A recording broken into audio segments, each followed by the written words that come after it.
Hello everyone, Namaste and greetings from Global Dialogue Foundation, Shahani Groups and Meher Roshni Foundation. We welcome you to our Green Drive Fellow campaign series, where we interview our Green Drive Fellow ambassadors who are global climate change, environmental experts, and humanitarians. Today, we have with us none other than Nadine Clopton.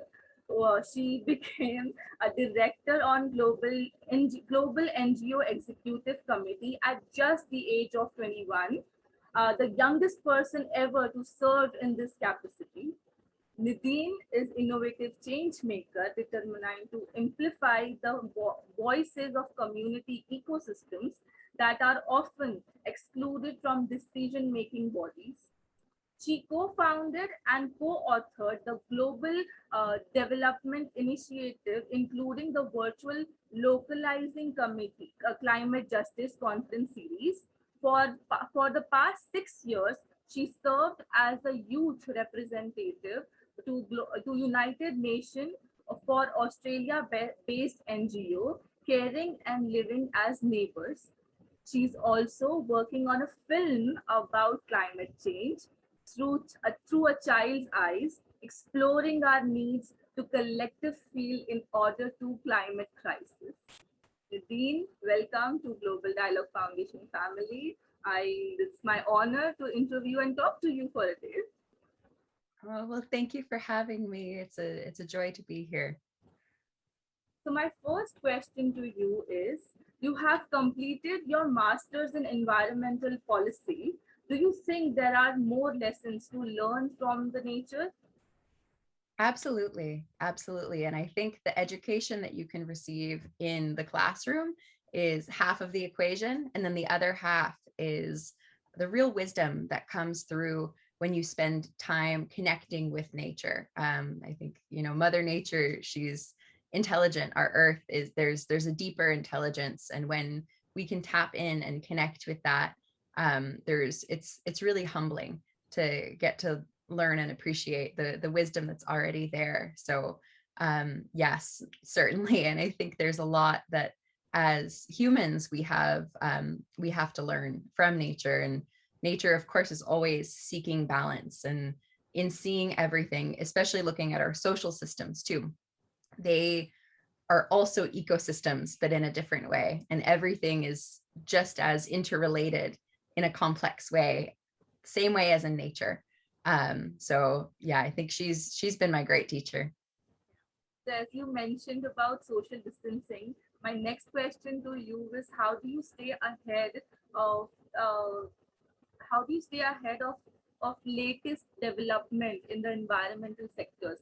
There are developments because as COVID is the new surprise for us. So social distancing is very important. So how do you stay ahead? How do you connect with the environmental sectors? Good question. I'd say social media has been really, really helpful throughout the course of COVID, because of course there's no in-person gatherings, there's no in-person conferences to get together. So connecting through Instagram, through WhatsApp, and then of course through online events has been really helpful. Okay. And about as I said, that COVID-19 is the new surprise for us, which the whole world is dealing with right now. So, how COVID-19 is the environmental health issue? That's a good question too. I'd say if you go back to the origins of COVID-19 and you look at, it started in a wet market, that in and of itself is an environmental health crisis. And I think in many ways, COVID-19 could be our planet saying, hey, wake up, people, come on. And it feels like with the way that things are shifting and changing, it's almost like our Mother Earth is trying to get our attention and trying to say, okay, if you're not going to change because of logic, you're going to change because of having to, be responsive to something. So I think, COVID-19 really highlights some of the embedded environmental health issues in our society.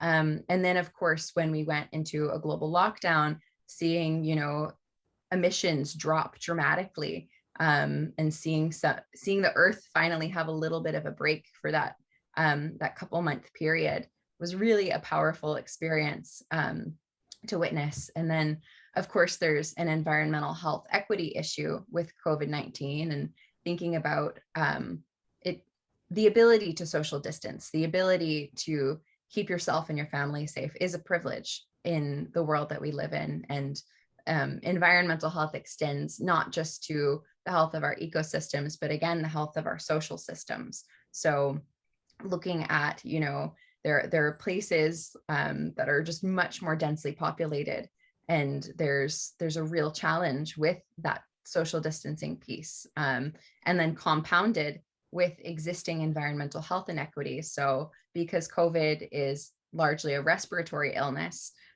thinking about people who have already high exposures to pollutants, especially, of course, in India, that's a very front of mind challenge.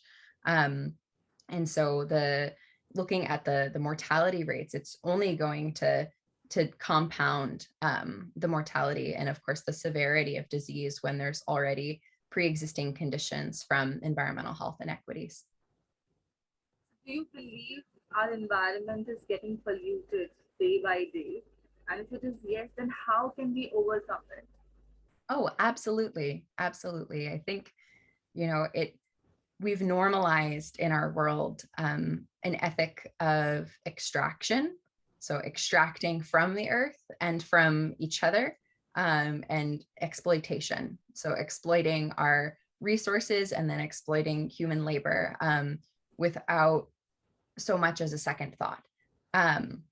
So I would say yes.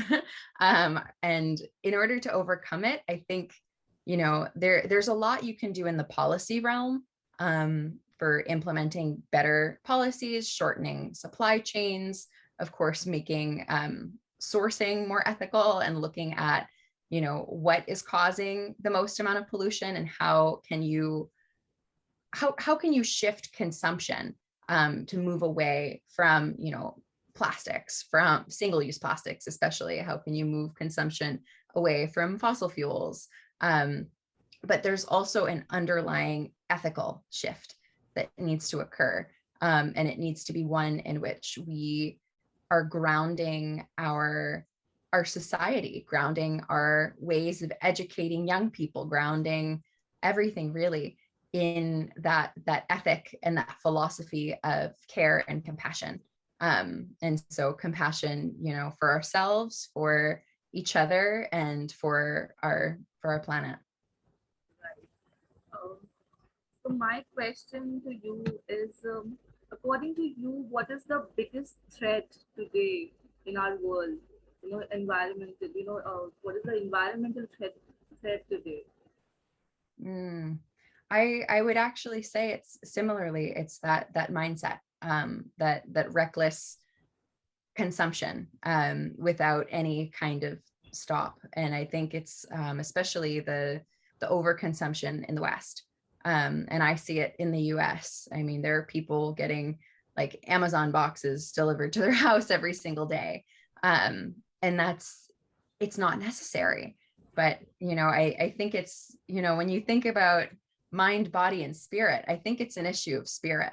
And thinking about, there's ways in which we are so, I guess, unfulfilled. And we're told that by buying more stuff, by, oh, you need this thing because it's going to make you feel good or fill that gap. That actually is a huge underlying cause, because without demand, supply doesn't have to be as high. So I think it does come down to getting people to ground more and connect with community, connect with the planet, and connect with a deeper ethic of caring for the planet in order to really meaningfully address the crisis going on right now. Well, you said it's such a small thing that we can avoid, which is the biggest threat to the environment. And this is something that what we can do, normally we can do avoid. It's not something very difficult to do. And it's very informative. I was thinking about it. Okay. So my next question to you is like, do you think recycling is an important community service? Absolutely. Absolutely. I think, anytime you can increase the lifespan of something, whether it's, a person or whether it's a plastic bottle, I think it's really important because especially with single-use plastics, often, they're created and then they end up in a landfill or they end up burned in many places. So recycling allows it to go, have another life cycle, which is a fantastic alternative. And of course, the ultimate goal being to reduce the need for single-use plastics entirely. I think about this often where you think about, the water companies that sell water in plastic bottles. They're not actually selling water, they're selling plastic, and that's the thing that they manufacture. So it's an interesting setup in our world today. Right. You know, this the next question is I really wanted to know, and so our audience, that what inspired you to be an environmentalist? Hmm, that's a good one. I think love, honestly, like just genuine love for the planet. And I grew up under these massive, massive pine trees, um, and seeing them, throughout my childhood, one by one, different neighbors cutting them down. They must be like at least 300 years old. Um, and seeing them go down and seeing some of them get sick, and it's a reminder, I guess, that our lives are so short, and we're just a tiny like little blip in the earth's history, but that we're really part of something that's so sacred and so eternal, that it's, if we can do our part in this lifetime to show up in a way that's rooted in that love, in that connection for the earth, then we're doing our part. Well, it's really informative, and that our Global Dialogue Foundation is also working for environment, and we care for our environment. So, what would you like to say a few words for Global Dialogue Foundation?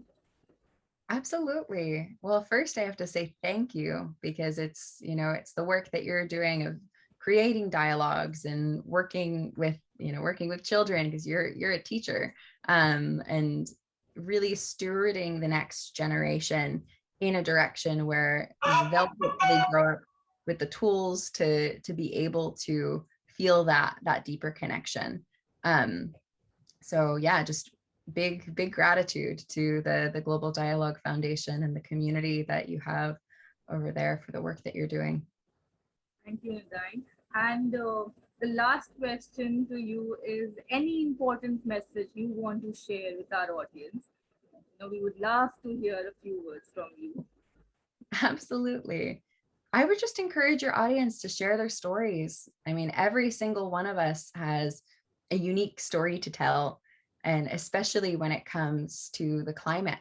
So, talking about what it is that you're witnessing in your environment, what your lived experience is every day, whether it's, what ecosystem are you connected to? Have you seen anything within the ecosystem shifting or changing over the years? And just like what a day in your life is like, and what your own relationship to the climate crisis is, because I think through personal storytelling, it's a really powerful approach to get the whole world connected and tapped into, not just the concept of climate change, but to the lived experience of real human beings. Well, thank you so much, Nadine, for coming here and talk to us on Zoom virtually. I know it's a morning and early morning here meeting, and I hope you had a great day. And for now, I would like to conclude this session and thank you to our all audience. And here's a message to our audience. If you would like to join our Green Drive Fellow campaign, I can do, so can you. Please write a message on UID India 2016 2016 @gmail.com. Let us all come together and do our bit to save our Mother Earth. Thank you. Thank you so much. Well, thank you. Thank